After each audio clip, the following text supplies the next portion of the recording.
cast vision, whether it's one-on-one, to a small group, or to your congregation, your vision casting needs to include these three components. And these are challenging. These are not easy to do. But if you will take the discipline, have the discipline and take the time to work through these three things, you will become, even if you're not a platform person, you will become a compelling vision caster. Bill, when I say vision, what are the first things that come to mind? I think it's the most powerful weapon in a leader's arsenal. I mean, certainly we need to build teams, solve problems, establish values. We need to do a lot of things, but you get to do those other things when you've already cast a vision that's put the whole organization in motion.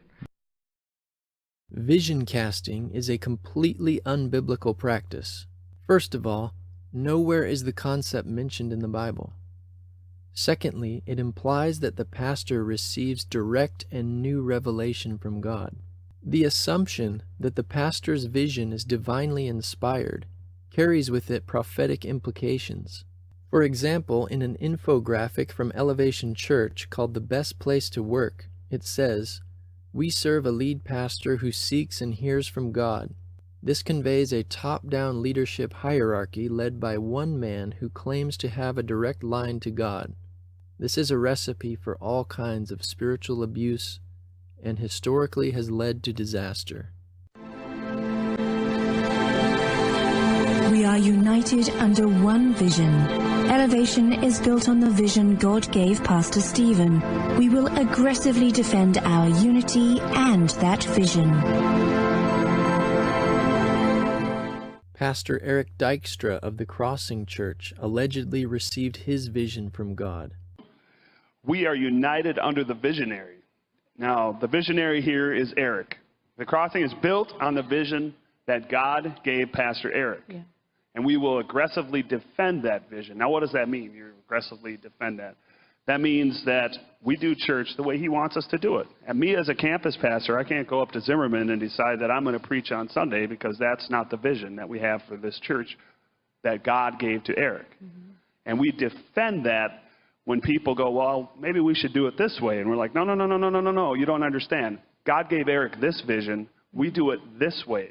Because we don't want to argue with God, basically. We don't want to be like, Eric's not God. We're not saying Eric's God. He's not God. Not God. But he's got a vision from God, and we have decided with our lives that we're going to follow that vision, and we're going to stick to that. And if we ever just decide that we don't want to be a part of that vision, then we can go find a church and serve somewhere else. And that's okay. We're not telling anybody that they have to unite under this vision that Eric got from God. You can do whatever you want. But we think that it's a really cool vision. We're on board with it. And we're going to defend it, and we're going to stick to it. So to argue with Eric is to argue with God. But these new revelations and visions contradict the doctrine of Jesus.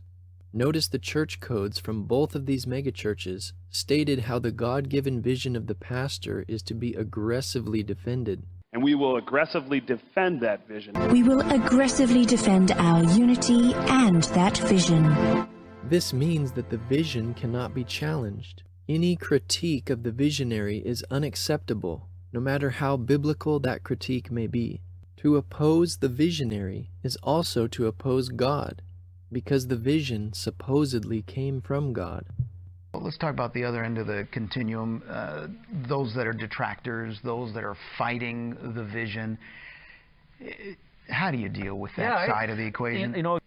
Test fly it, guinea pig it, do all that. And then when you have, when you're announcing a major new vision and you go through all these processes, then I love to say, now look, some of you are going to have a difficult time digesting all this.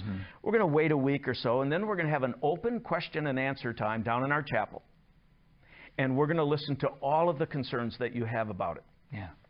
Some of our best corrections have come by people who weren't really detractors. They were clarifiers. If you've done that 3 or 4 times and had all those Q&A times, and there are still some people who are, at that point, actual stone throwers. I mean, they're just going to dig in and make your life miserable. I have a couple of extra, even one-on-one meetings with them.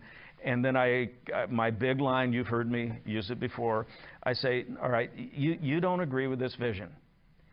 I'm asking you as a fellow believer, don't sin in your disagreement with this vision. Don't sin.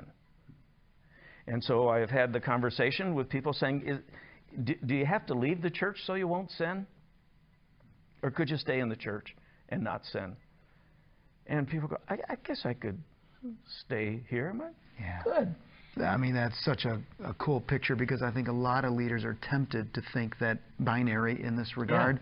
Yeah. They either will buy into the vision, hook, line, sinker, the whole deal, or I just need to have them leave the church. Yeah. When in fact, you know, maybe success is that they didn't sin and kept an open mind and stayed in community. Maybe that's success for certain people. Yeah.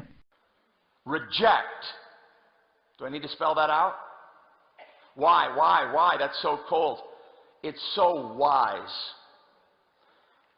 How much heartache I could have saved our church over the last 2 decades if I had lowered my expectation of my ability to change the behavior of others and raised my expectation that people will be as they have been. A factious man is a danger to the church, and you are released by Scripture to release him. And I'm releasing you to take a small portion of your church's budget, build a catapult, put it in the church parking lot, and load it regularly. I think we can shoot this one right out of our county. All right?